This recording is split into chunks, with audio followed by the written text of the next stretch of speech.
Great. So let's start this webinar, this 9th webinar. So welcome everybody. Thank you for being with us today. I'm really happy to be with you today. So it's a real pleasure to meet you for this new webinar. So it's already the 9th one. So it's really nice. I'm really happy to be with you every month to show you and to train you on new destination. And I can see here it will be a really new destination, and as I think this is the first time that we've got the honor to have Capital Region with us. So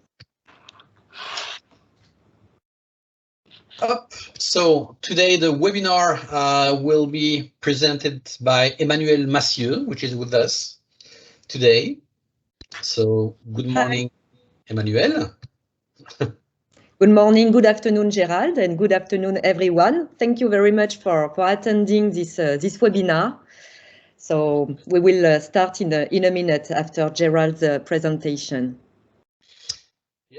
So here today we are going to discover the Capital Region. So for those who don't know Capital Region, this is the area where you can discover Washington, D.C., of course, the capital of the United States, and then the surrounding with the states of Maryland and Virginia. You will see there's a lot of new things, a lot of things to discover, and we also gonna talk about what happened now and what you will be able to propose to your client for this destination. The big advantage you will see with Emmanuel is that from Belgium we've got some direct flight to Washington, also the United and SN. So this is a really nice destination for your customers. So. And now let's, so now here that we've got Emmanuel. Emmanuel, if you want, I'm gonna turn my up this one. So if you want to share with us your presentation. Yes, sure. So here it is. Oh.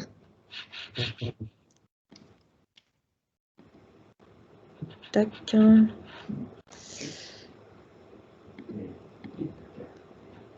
So can you see the PowerPoint presentation right now? We are still on the program, not on the not under the diaporama. Can you? No, you can't see it because I've shared my screen. Pour l'instant, on est toujours dans le programme, mais pas dans la partie diapo. Ok, ce qui est bizarre parce que autre action. Arrêter le partage pour empêcher la conversation. Pourtant hier ça fonctionnait bien. Attends, je vais arrêter le partage et je vais le remettre. On va voir.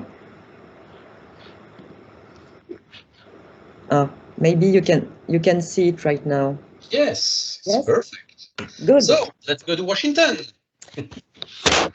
So, hi everyone. First, I would like to thank the Visit USA Belgium and Gerald to give us the opportunity to do this training today. And thank you for attending this webinar.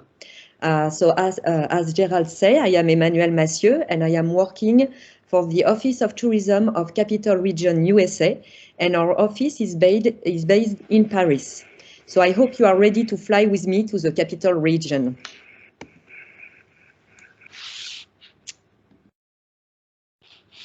So the region is located on the American mid-Atlantic, that is to say on the east coast and halfway between the Canadian border in the north and the southeast point of the USA, which corresponds to Florida. If we zoom in on this region, we can see that it is composed of Washington, D.C., the capital, and two states that surround it, Maryland in the north and Virginia in the south. The total surface is like the double of a country like Ireland. So you can easily imagine that we will be in a region with very reasonable distances compared to the size of the country. As far as access is concerned, the DC area has 3 airports, 2 of which are international. The first is Washington Dulles, and is located in the state of Virginia and located 45 kilometers from the center of Washington, D.C. This airport is one of the main hubs of United Airlines, which offers direct flights from Brussels. In addition to these flights, Brussels Airlines and Air France also have other European hubs with a connection like London or Zurich. In addition, there are two other airports like Baltimore Washington International, and this airport is located 52 kilometers north of Washington, D.C. and 18 kilometers south of Baltimore. The only airline offering direct flights from Europe is British Airways. This airport can be an alternative when flights to Dulles are too expensive or if you have a problem with seat availability. And finally, the third airport is Ronald Reagan National Airport, which is much more a modest size than the two previous ones, and it is essentially a domestic airport with some flights to Canada. And as you can see on the picture, it has the advantage of being close to the center of Washington, D.C., since it is only 5 kilometers from the Washington Monument. Oui. Je peux y avoir avec ton son. On entend beaucoup de bruit autour de toi et du coup, on n'entend pas bien. Ah, alors c'est étrange parce que je suis dans une pièce. Là, c'est beaucoup mieux. Ok, est-ce que c'est mieux là? Là, c'est mieux, c'est mieux. Je vais essayer de ne pas bouger. Sorry about that. As I said, this airport, Ronald Reagan National Airport, is very close to the city center of Washington, D.C. And this is an airport to recommend to your clients if they are traveling in the USA. For example, if they spend some time on the West Coast and they want to finish their road trip with a few days in the region. And we are going to start our trip in Washington, D.C., which is the federal capital of the USA. It is important to specify the letters D.C. after Washington, because this is what will distinguish it from the state of Washington, which is located in the West. D.C. stands for District of Columbia, because the American... Une petite seconde, j'ai du mal vous comprendre. Sorry. Essayez de me demander... My Siri is automatically, sorry about that. So DC is District of Columbia because the American capital has its own administrative status. In fact, it is not part of any state, and it is the mayor and our city council that governs this territory. The majority of European tourists who visit Washington, D.C. for the very first time often do so as part of a combination of the major North American cities like Boston, New York, Philadelphia, and Washington. And often they will go from one city to another by train. And it is the Amtrak company which manages these lines, which has the advantage of directly connecting the city centers between them. In this slide, I've indicated the approximated distances and times of travel between Washington, D.C. and the other major cities on the Atlantic coast. So you can see, for example, that New York City is only 3 hours by train from the center of Washington. If you choose the Acela Express, which is the fastest train, it costs an average of $137 one way. Or you can also opt for a regional train. It's a little more than 30 minutes extra. And there you can find one-way tickets for only $54. So it's really interesting. And once again, you go from city center to city center, which saves you trips to reach an airport, for example. And here is a map of downtown Washington, D.C., which is not a very big city by American standards and has about 700,000 inhabitants. And what first strikes visitors when they arrive in the city, compared to other large eastern cities, is that D.C. In DC, there are no skyscrapers. The city has many parks and gardens. The avenues are very wide with great perspectives, and the architecture is particularly diverse. So it's a different landscape from other big cities like New York or Chicago or Los Angeles. Washington is the political capital of the country and therefore concentrates the places of power, but also many memorials, monuments, and great national museums. And most of these places of power and tourist sites are located on either side of a large garden in the shape of a rectangle called the National Mall. So the National Mall stretches from the Lincoln Memorial in the west to the Capitol in the east, which is the seat of the US Congress, the legislative branch. From the west to east, it takes about 3 kilometers, which means that if you walk normally, you can get to the mall in about 45 minutes, which is quite reasonable. And the famous White House, which is the residence of the American president, is located on the edge of the mall, just to the north. So very important if you have clients who ask you to visit the White House. It has become extremely complicated because of the events of the September 11. It used to be that the European embassies would apply for permission to visit the White House, and that is no longer the case. If you want to visit the White House, you will have to be co-opted or sponsored by a member of the American Congress or a local American elected official. So it's almost mission impossible to date. The Capitol, on the other hand, is easy to get to, and it's a very interesting tour that you can book yourself for your clients. It is free, and you have the link to make the reservations online. The tours are booked every 30 minutes, and you simply download a ticket that you will give to your clients. It is very important that your clients have their passport with them to access the Capitol for obvious security reasons. And you can also go directly to the Capitol, but with the risk of having to wait in line for an available slot. So it's better to book in advance. I was telling you about the great memorials and monuments that make the reputation of Washington, D.C., because the Americans like to celebrate the great characters of the country as well as the veterans. So here are some of them, knowing that almost all of them are free.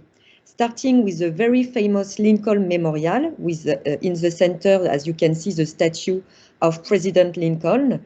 And on the top of the steps that Martin Luther King Jr. gave his famous speech, I Have a Dream, on August 28, 1963.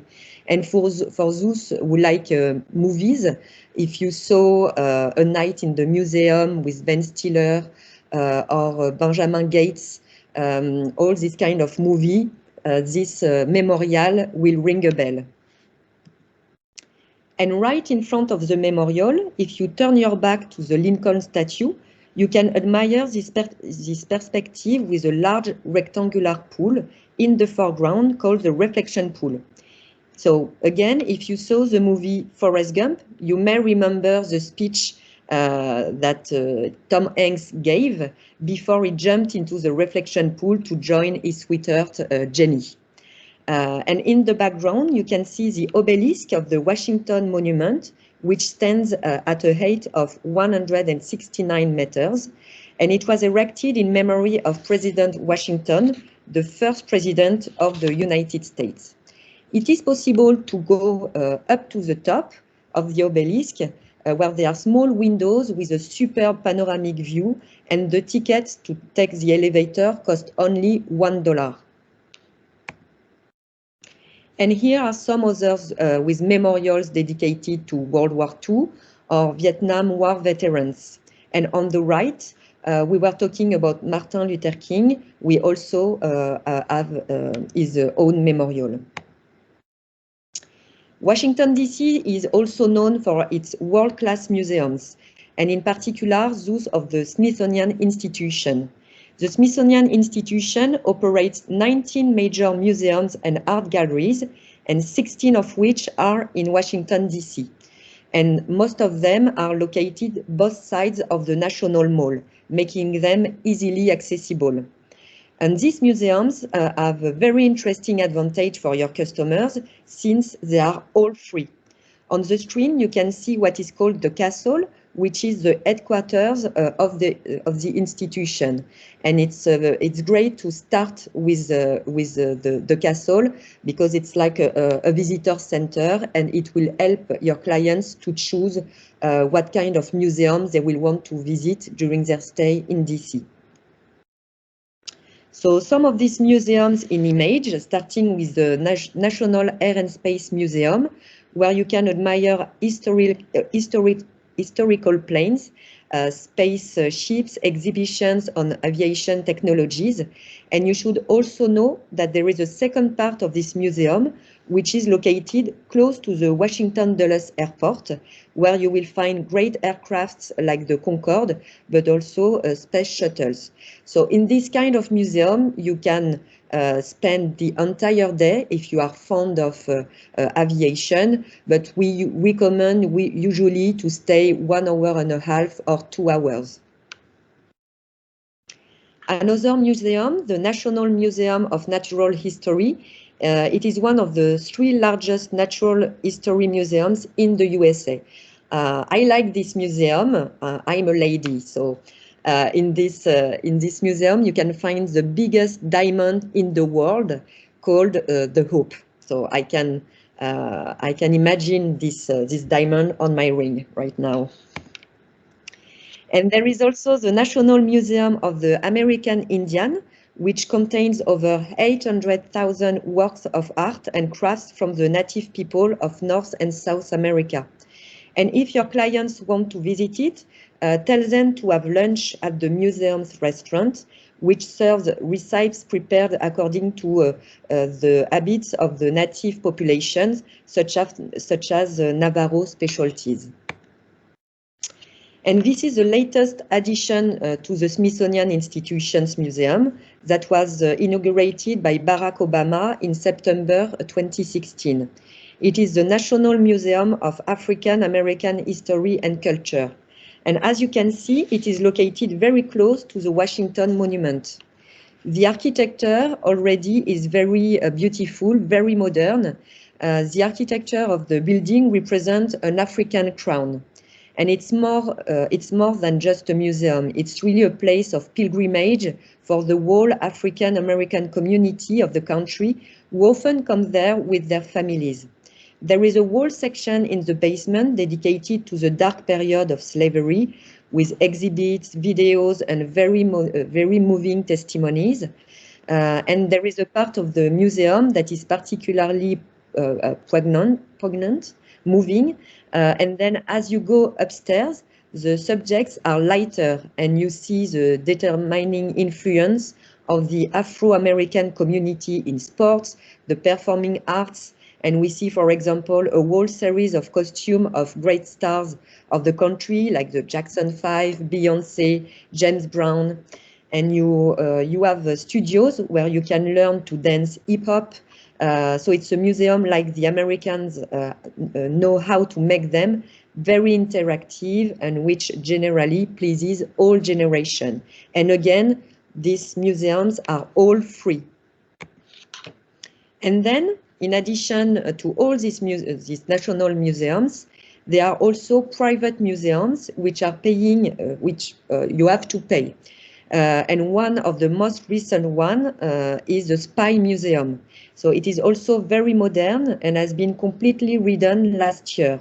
It's very interactive, and we learn everything about the techniques of espionage through the ages, with workshops where you put yourself in the shoes of a spy. So you are like a James Bond during some hours. So for this museum, it is necessary to count $25 per adult, and it's free for children under 7 years old. Here we are back on the map of Washington, D.C. So you have to know that the city has changed a lot since 10, 15, 20 years. And in the past, the city did not have a very good reputation. Some of the neighborhoods had an image of an austere city that emptied out after the office hours and on the weekends. Today, the new generations who come to work to DC are city dwellers who come from all over New York City, Chicago, and many expatriates too. And they, unlike the generation before, don't want to live in the suburbs and take the car to come to work. They prefer to live downtown, and for the past 20 years, we have seen a renaissance of several neighborhoods, most of which are located north of the mall. And we're seeing apartment buildings, restaurants, bars, and convenience stores spring up like mushrooms. And we have neighborhoods that are now alive 7 days a week, including evenings. And this phenomenon will benefit your clients, since the majority of hotels, and especially boutique hotels, which are very popular with European travelers, are located in this neighborhood. And to connect this neighborhood, you have the metro. It is very efficient subway, and you have the fare displayed on the slide. It is between $2 and $4 per trip. You should also know that it is very pleasant to go around the city by bike, since you have bike paths almost everywhere, and a bike rental system called Capital Bike Share exists in the city.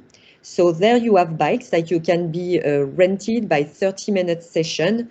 You have to pay $8 for 1 day, which is quite cheap, and $17 if you want to rent it for 3 days. Some visuals on the peripheral neighborhoods of the mall, starting with the most famous of them. The Georgetown neighborhood is historic and almost feel like a village. It is very chic and elegant, but also very young, since it is home to Georgetown University with more than 7,000 students. So here is another example of the architecture that you can find in Georgetown. There are a lot of clothing stores, local designers, decorative objects, and very good restaurants too. And since we are talking about restaurants, the culinary scene in Washington, D.C. has changed a lot, and it is one of the 4 American destinations to have its own Michelin Red Guide, with New York City, Chicago, and California. Another neighborhood with Adams Morgan. It is very colored, very young, trendy, and you will find there many coffee shops, cafes, and rooftops bar. You have a view of U Street corridor, which is a district located just east, so many murals, as you can see on the screen. And here on this image, it is an institution. It is called Ben's Chili Bowl, and it serves excellent chili con carne and hot dogs all day long. So in the picture, it is misleading because there is usually a long line in front of it from morning to night. So it's a good address to tell to your client. Another district, you have Capitol Hill. And as you can see, it's very lively. With lots of small cobblestone streets. Sorry, I was too fast. Terraces, music. So during summertime, you can stroll around and have a beer or a nice glass of wine. And then the most recent of these neighborhoods that came into being about 2 years ago, it's a wharf district. And so the city has reappropriated an old industrial wasteland that was along the Anacostia River, which is one of the tributaries of the Potomac River, which is the largest in the region. A real marina was created, and you can see boats on the screen, and there is a whole series of small restaurants, bars, rooftops, concert venues also all along. It's a very nice area, especially during summer. You can eat an ice cream and do a small tour. Sorry, I will just have a sip of water. I talk a lot.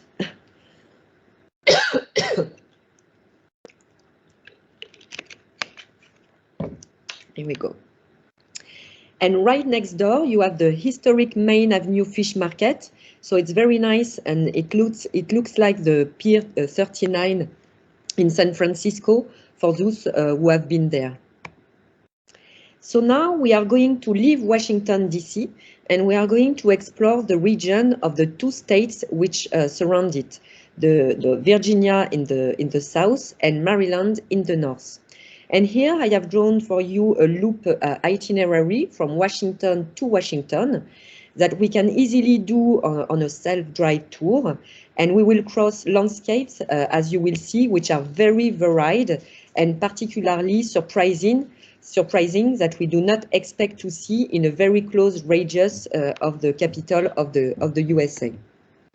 Starting with Luray, this will be our first stop of the day, located 1 hour and 40 minutes drive from Washington, D.C., and it is in the foothills of a mountain range called the Appalachian Mountains that crosses the entire northeast of the USA.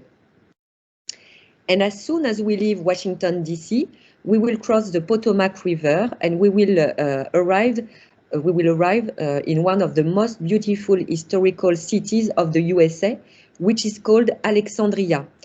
We can visit it in half a day from Washington, or you can go there when you leave Washington, D.C. Alexandria is very posh.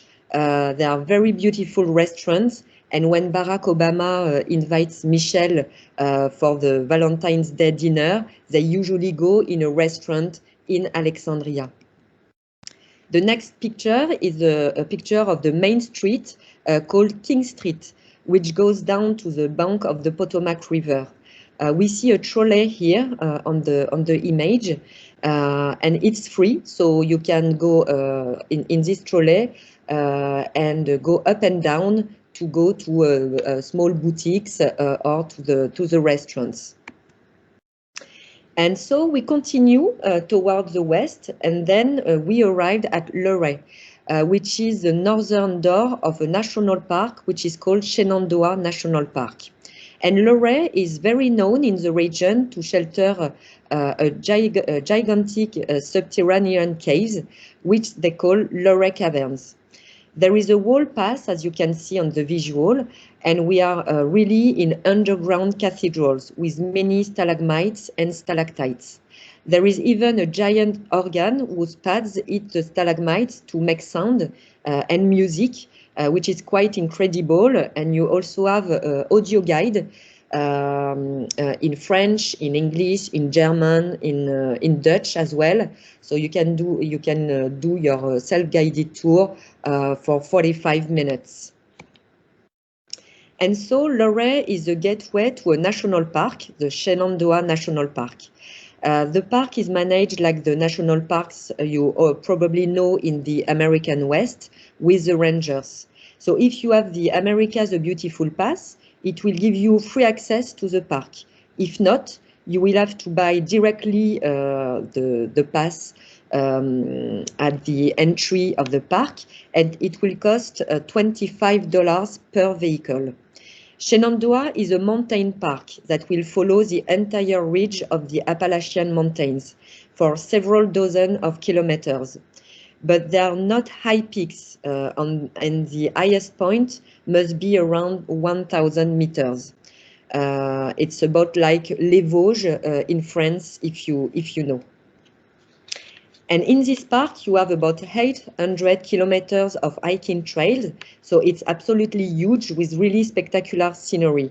You have hikes for all levels, either flat trails where you go along the rivers, waterfalls, and cascades, or other hiking trails where you go all day or even several days, but you have to be prepared and to have your tents with you.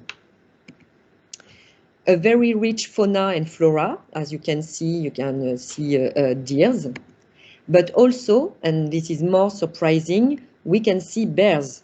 Yes, there are not only bears in Yellowstone National Park. There are brown bears, and then you can see the mother with her cubs. So once again, we are only 1 hour and 30 minutes drive from Washington, D.C., and we are in the middle of the nature. So it's quite surprising to see this kind of this landscape so close to a federal capital. And then we are going to go down this main road, which crosses the park, which is called the Skyline Drive. This road is classified National Scenic Byway, and we are going to pass by a lodge, which is located in the heart of the park, and it is called the Skyline Resort. It is the only accommodation you can find inside the park. And you can accommodate your guests there without any problem. You have a main lodge and a series of small cottages scattered in the nature. And here is a view of the famous Skyline Drive. And as you can see, it goes through some spectacular forest scenery, especially during the fall. We also have a fall foliage season when the leaves on the trees change color. And so it's a really incredible scenic drive. We are going to drive down and out of the park to another town called Charlottesville. It is the southern gateway to Shenandoah National Park. And it is a very young and dynamic city since it shelters the largest university of Virginia, which is called Virginia University, and which was created by President Jefferson. And then on this image, you have the downtown area with its paved street and the main street, which is called the Mall, which is very alive day and night.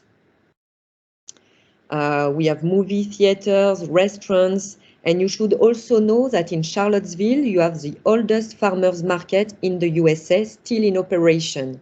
Since Virginia is an agricultural state, you can find all the fresh and seasonal products there. And Charlottesville is also known for being the gateway to the wine country. Virginia is one of the 4 biggest wine producing states in the USA, and especially around Charlottesville, where you can find 250 wineries. So the most common grape variety found in Virginia is Viognier, an old French white wine variety. My favorite vineyard is the one you see on the screen called Barboursville Vineyards. It's about 20 minutes drive north of Charlottesville, so you can visit it. You can also eat in an Italian restaurant because the winemaker is Italian, and it's very chic, very elegant. 15 minutes drive from Charlottesville again. You also have a very interesting visit to do to an old plantation called Monticello. It was the former main residence of President Jefferson. Before he was president of the United States, Jefferson was the US ambassador in Paris, and when he came back, he became governor of Virginia and then president. When he came back from his stay in Paris, he brought back a lot of furniture, art and decoration with him. So when you visit Monticello, which is now a great museum, you will find, for example, a bust of Voltaire, a portrait of Lafayette. So it's very interesting to visit. You also have a very beautiful gardens all around the house. So there we were in Charlottesville, and we are going to head a little further east towards Richmond, which is the capital of Virginia. Take a sip of water. And Richmond is a city that suffered a lot from deindustrialization in the 70s and 80s, with a lot of unemployment, drug criminality, and the city has gradually reclaimed its neighborhoods, and it has become a city that is very young, very dynamic, with a university as well, and many young people and artists have come to Richmond. The picture you see on the screen is a picture of the downtown area, and you can see that there are many parks and gardens, and they have redeveloped all the banks of the river that crosses Richmond, which is called the St. James River. And it's the only city in the United States where you can do rafting in the river in 3 and 4 rapids class, sorry. And Richmond is also known for its museums, Great Museum of the American Civil War. Since you will see shortly that we are going to approach a historical region, which is the heart of the history of the USA, it is there that the greatest battles of the War of Independence took place. Richmond is also becoming the street art capital of the entire East Coast. So street art is everywhere in the US, and especially in Richmond. You have an exceptional concentration of several hundreds of murals. So these are old industrial warehouses, as you can see on the screen. So the artist will paint a little bit what they want, and these are buildings that will eventually be destroyed. You also have individuals or businesses, like here on the screen, who will commission artists to paint monumental murals on the walls. And so when you walk around Richmond, everywhere you look, there are murals and there are no particular themes. It's really carte blanche, and you even have artists who go into inner city schools and once a month take the students and teach them how to paint murals. This one is a famous one in the city. It has been painted by Michael Broth, and it is also possible to do a private guided tour with him to have all the explanation of the murals of Richmond. And then we will continue a little more toward the east, and we arrive toward the historical triangle of the United States, which is composed of the cities of Yorktown, Jamestown, and Williamsburg. Williamsburg is also famous in the region for an eco-museum called Colonial Williamsburg. Sorry, as you can see on the screen. And you have a reconstruction of what the first colonies were like when the English colonists arrived in Virginia. There are lots of reenactments, and it's all year long. You even have accommodations on the site, including 3 4-star hotels, one of which is a historic hotel that we see on the screen called the Williamsburg Inn. For those who are not too much into history or in small doses, you also have in Williamsburg an amusement park called Busch Gardens. It's a chain of parks, and you probably know the one in Florida, and it is exactly the same principle. So there you have dozens of rides and roller coasters.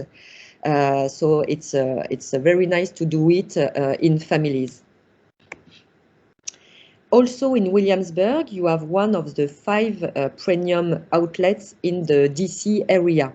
For those of you who don't know the concept, you will find lots of great brands like Nike Store, Levi's, or Converse, and you can find lots of good deal.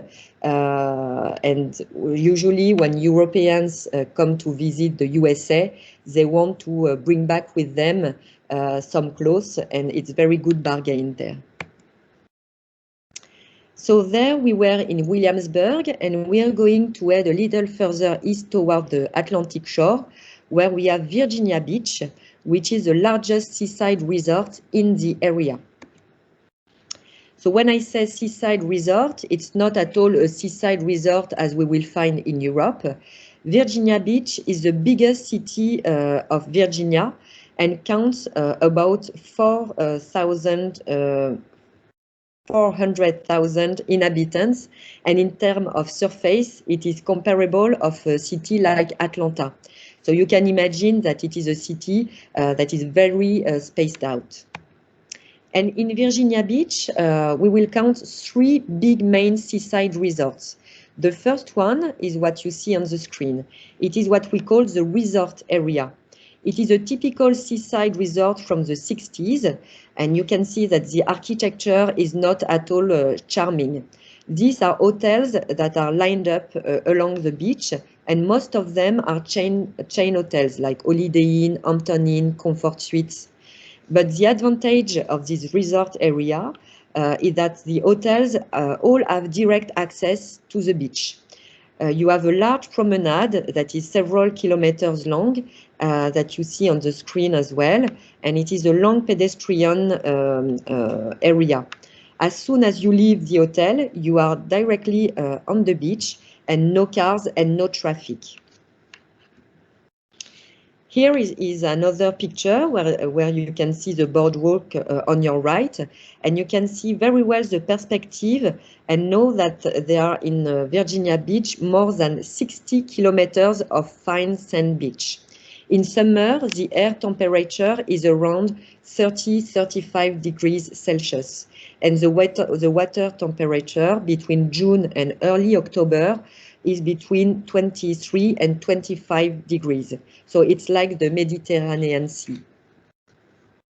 And then as you go down this beach to the south, there are no more hotels, but hundreds of houses, many of which are on the beach, and they are vacation homes that your clients can rent, just like the villas that are traditionally rented in Florida. But there is a minimum stay. Usually it's a 3 nights minimum stay during the mid-season, and during summer times it's 7 nights minimum stay.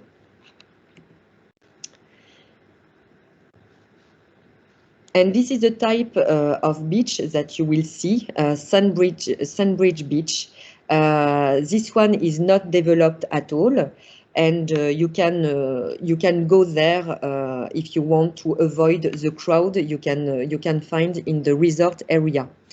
It is the southern part of Sandbridge Beach, and you approach the North Carolina state line, and it is a designated regional natural reserve. When you leave the Atlantic shoreline and cross the area with the rental houses, you have another body of water called the Back Bay Refuge. To put it simply, it's a bit like a mangrove, and you can do kayak, and you feel like you are in an exotic place. And the third main beach of Virginia Beach is located in the north, in the mouth of the Chesapeake Bay. It is called Cheeks Beach. So as we are not on the Atlantic Ocean, these beaches are much calmer without any waves.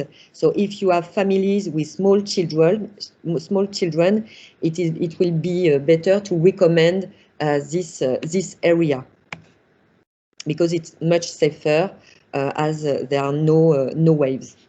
And everywhere in Virginia Beach, we have nautical activities, and of course, surfing on the Atlantic coast is one of them. But also kayaking in Virginia Beach, we don't kayak like everywhere else. We kayak with dolphins. We will find the largest concentration of bottlenose dolphins of the entire east coast of the USA. For the simple reason that we are in the mouth of the Chesapeake Bay, and the water is particularly rich in sediment, and it is the favorite food of the dolphins. So there you have all year long hundreds of dolphins that are on the beach, and they are waiting for you to play with you when you have your kayak. So it's possible to rent a kayak directly on the beach, and you paddle maybe 5 or 10 minutes, and the dolphins will come to see you. They are very curious and very playful, and they go around in small groups of 3, 4, 5, and we have fun with them. Another nice activity to do in Virginia, it is in Virginia Beach. It is to go to experience an oyster farms.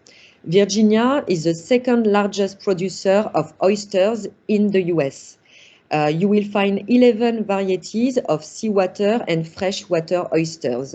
And the most famous and that one that welcomes tourists is the one you have on the screen, which is called Pleasure House Oyster. The guy you can see on the screen is called Christopher, and he is passionate about it. He decided to develop his own oyster farm, and go with him with a small boat, and you go harvest the oysters at the end of the day. So it's very pleasant.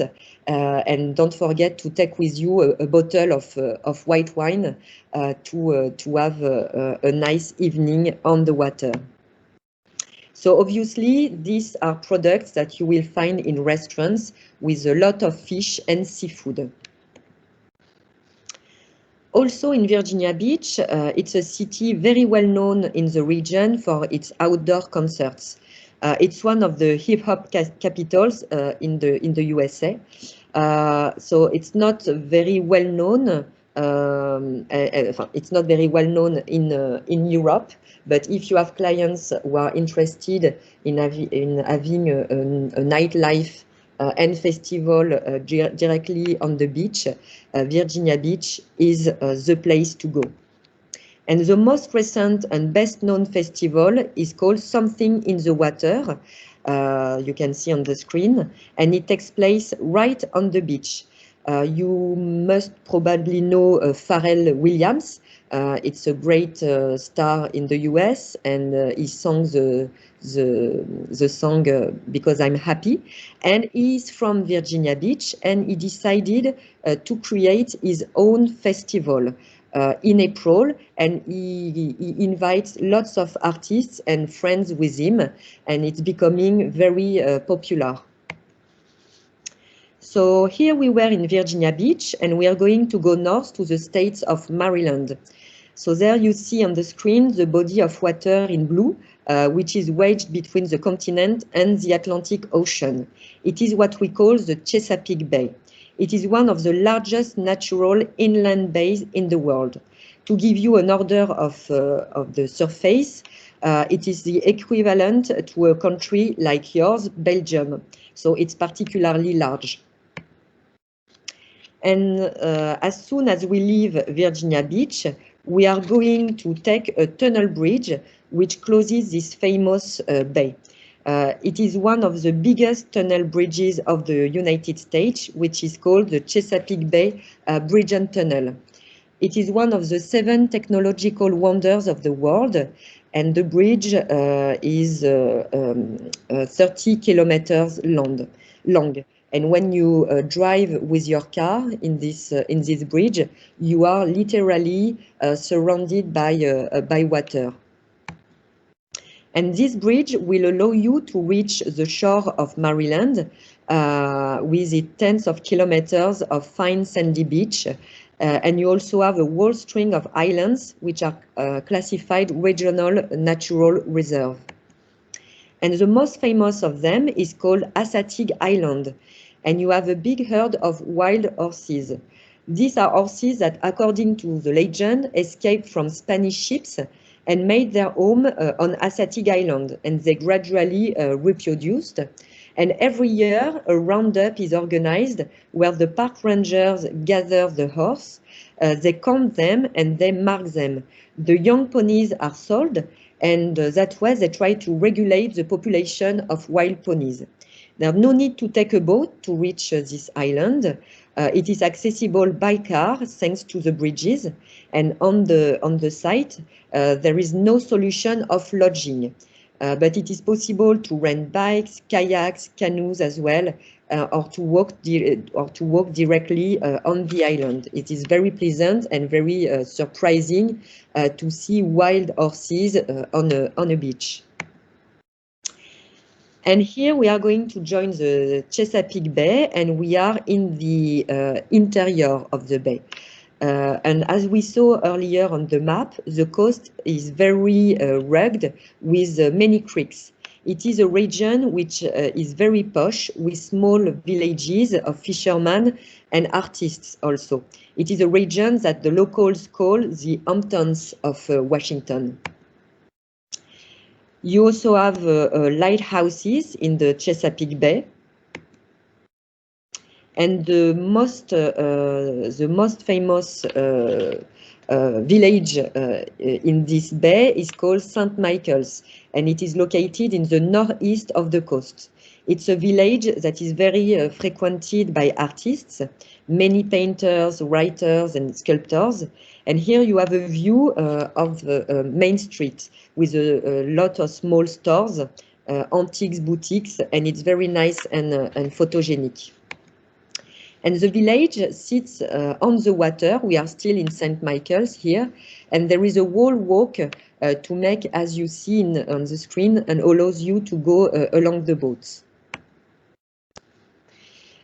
We were talking earlier about the culinary specialties of Virginia, which is known for oysters, and in Maryland, it is known for crab.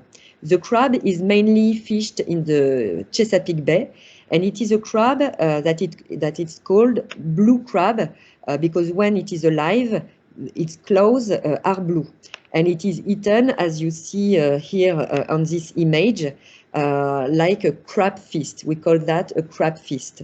The crab is stewed, sprinkled with a mixture of spices, the Chesapeake Bay seasoning, and the crabs are poured on the table, and the waiter shows you how to eat it with small hammers, and it's very friendly. And you have in the region a lot of restaurants specializing on crab. And north of the Chesapeake Bay, we will find the capital of Maryland, which is Annapolis. It was also a capital before because it was the capital of the colonies, and it is a city which is very turned towards the nautical industry.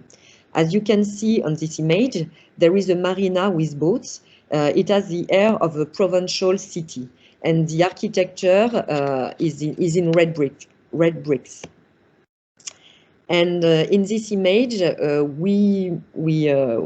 we can see that we are not in a huge, in a big city. We feel like we are in Ireland, for example, with lots of pedestrian streets, and again, this architecture like in England. But it is a city that is best known for its most prestigious naval academy in the country, the US Naval Academy. It is a true military university campus that is located in the center of the city of Annapolis. Your clients can visit it, and we recommend that your clients go and visit. It is free, but very important to tell your clients to take their passport with them.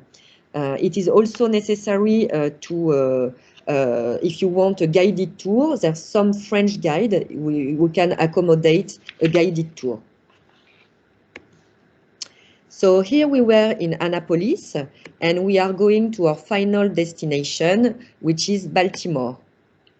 So Baltimore is the big city of the region, with about 1 million of inhabitants. It's a city that is also sprawling with about 85 different districts. So it's a real patchwork of districts. And there, as you can see on this image, we find the style of the big American cities with skyscrapers. It is a city that has a very bad press in the USA and internationally as well, because it has decades of problems like crime, drugs, unemployment. It is a city that has made a lot of progress and has evolved a lot in recent years. Of course, there are still some problems, but they are concentrated outside Baltimore, but the downtown and the historic districts are very pleasant to visit and very safe. So Baltimore is a city that is very photogenic, a former industrial city, and now very proud of its architecture. And as you can see on this image, they tried to keep the red bricks of the former industries to rehabilitate them in restaurants and more modern buildings. And next to it, you have ultra-modern buildings on the right, and it is the aquarium, the National Aquarium of the USA. So as I said previously, very photogenic city. And if I didn't tell you that we were in Baltimore, you could have thought that we were in Chicago or New York City, for example. Lots of movies or TV shows are filmed here in Baltimore that are supposed to be set in New York, because it's much cheaper to do a movie in Baltimore than in other big city in the US. And then all around this downtown area, we have a patchwork of historic neighborhoods that are absolutely beautiful, starting with Fells Point. Fells Point in Baltimore is Baltimore's original neighborhood, and it is located along the waterfront with cobblestone street, lots of little shops as well, and lots of color. When you see this picture, it looks like a small town, like a village, and it's not far from Inner Harbor that we see previously, 30 minutes by foot, and you arrived in this small area. And then you have other neighborhoods that are particularly photogenic, and this one is located 30 minutes walk north of downtown, and it is called Charles Village. And it is Guilford Avenue, sorry. It is one of the most Instagrammable street in the US, with the succession of these colored houses. If you know the Seven Sisters in San Francisco, it's like the same, but a little bit smaller. And Baltimore is also known for its many great museums. There are two that will interest your clients. First, you have the Baltimore Museum of Art, which is one of the largest art museums in the US, and it contains the largest collection of Matisse in the world. You also have a great library. We are not in a Harry Potter movie. We are not in Hogwarts. You are in Baltimore.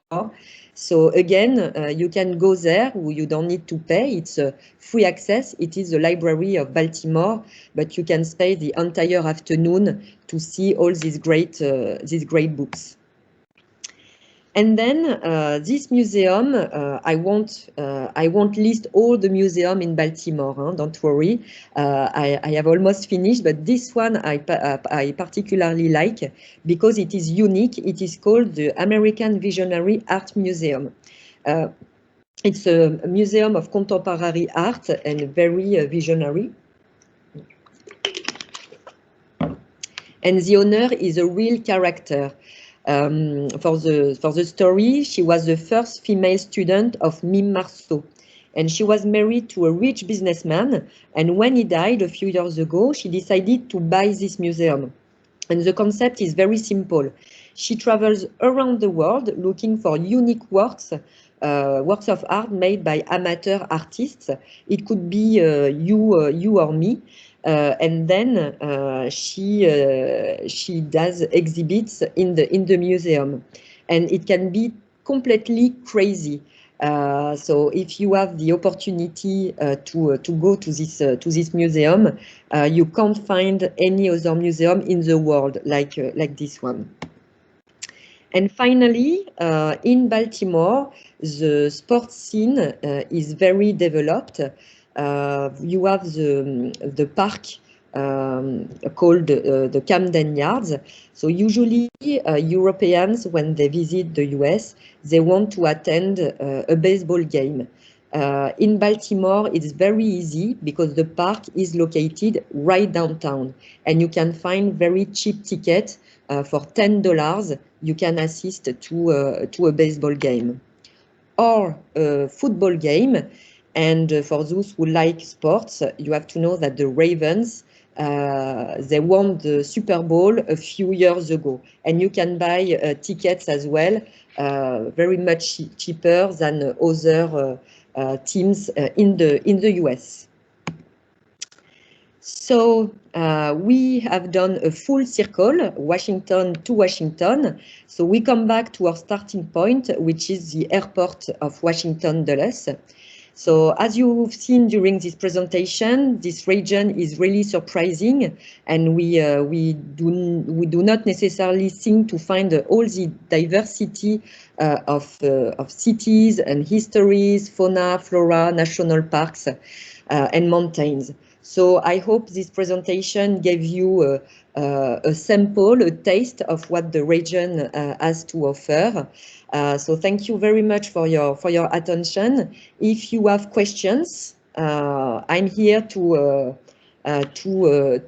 reply. Great.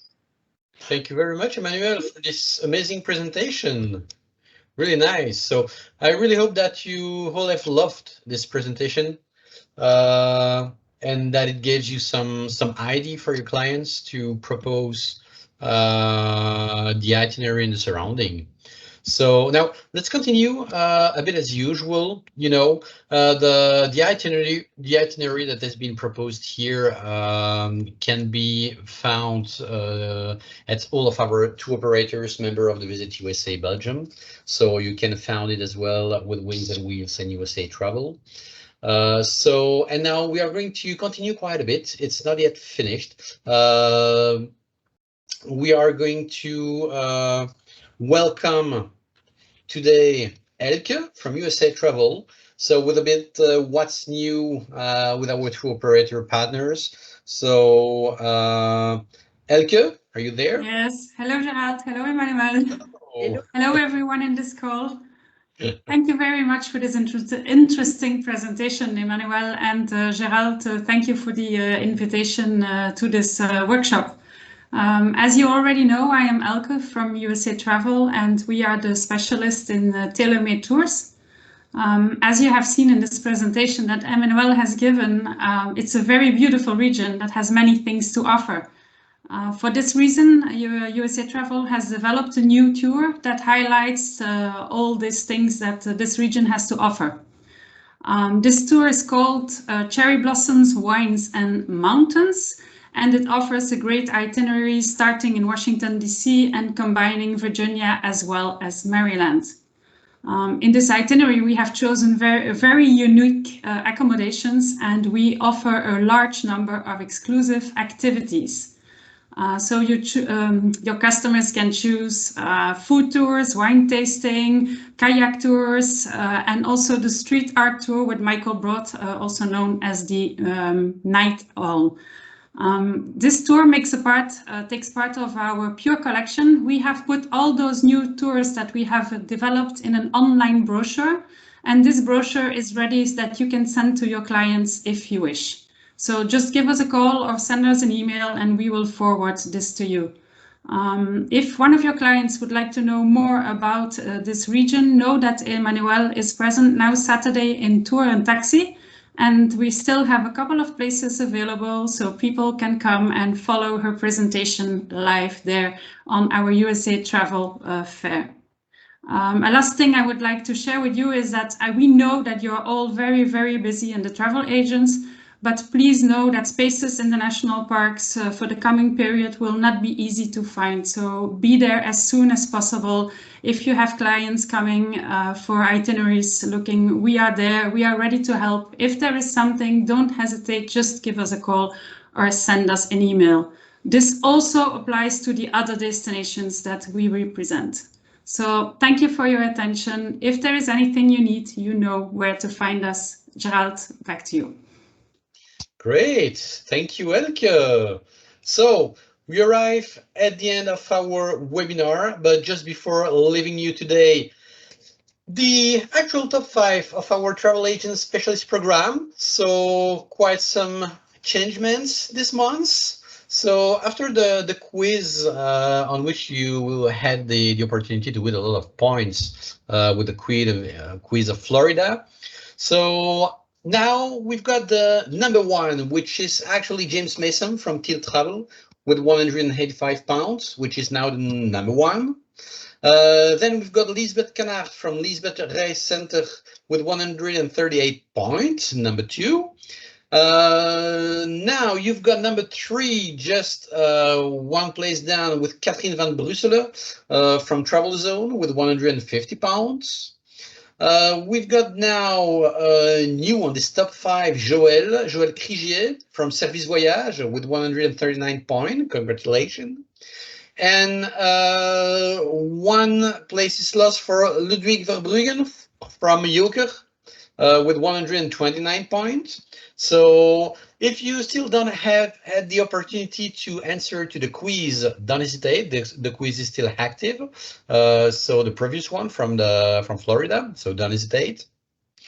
Otherwise, for the other one, a new quiz will be sent to you this week too. So the new one to continue. And the last thing that I want to let you know is that here, so this one, it's our last webinar before summer. We will come back for a new webinar in September with a new destination, which will be the final lap for our workshop. So I'm also proud to let you know, just have a save the date. So this year, if anything else changed regarding the sanitary measure, we will have our workshop with American Workshop. Okay, it will take place on October 14. You will all receive an official save the date on your email. It will also be noticed on the newsletter. So please save the date, and it will be a real pleasure to meet you all during this amazing event. So we arrive at the end. So if you've got any question, don't hesitate to put it on the chat mode. We will answer without any problem. I can see here, how is the COVID? And Brigitte asked us. So Emmanuel, if you've got some news regarding the COVID situation and what are the safety measures actually in the capital region? Yes, so mainly the whole majority of population in the capital region are now vaccinated with 2 shots.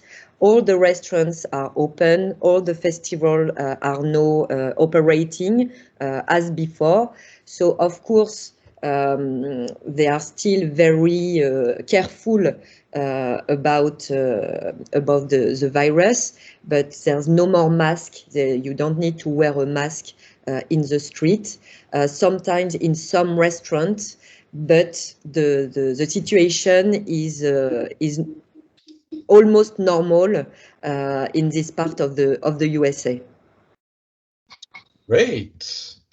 So if you've got some other question, don't hesitate, and I will also transfer them to Emmanuel if you've got so many questions, so please don't hesitate. I know this is one of the biggest questions, actually. You all ask us when the American border will be open. Actually, this is still a question. So we work hard with the different embassy and the US government to have a date of the reopening of the American border. Actually, we don't have a date. Anything has been confirmed actually. So we really hope that it's in September or October it will be reopened, but we are still waiting for a confirmation from the US government. We really hope to have some in July or something like that. So don't worry, as soon as we will have the confirmed date and some information about how we can go back to the US, we will of course send you an email, and we will also send you and we will also post all the information on our social media and website. So thanks a lot for joining us today and for following this webinar. Hope you have found some new inspirational tour and things to do. So I wish you a wonderful day, a wonderful rest of the week. I also wish you an amazing summertime, and we will be back in September for our 10th webinar. So thank you, everybody, and have a wonderful day. Thank you, Emmanuel, for this webinar.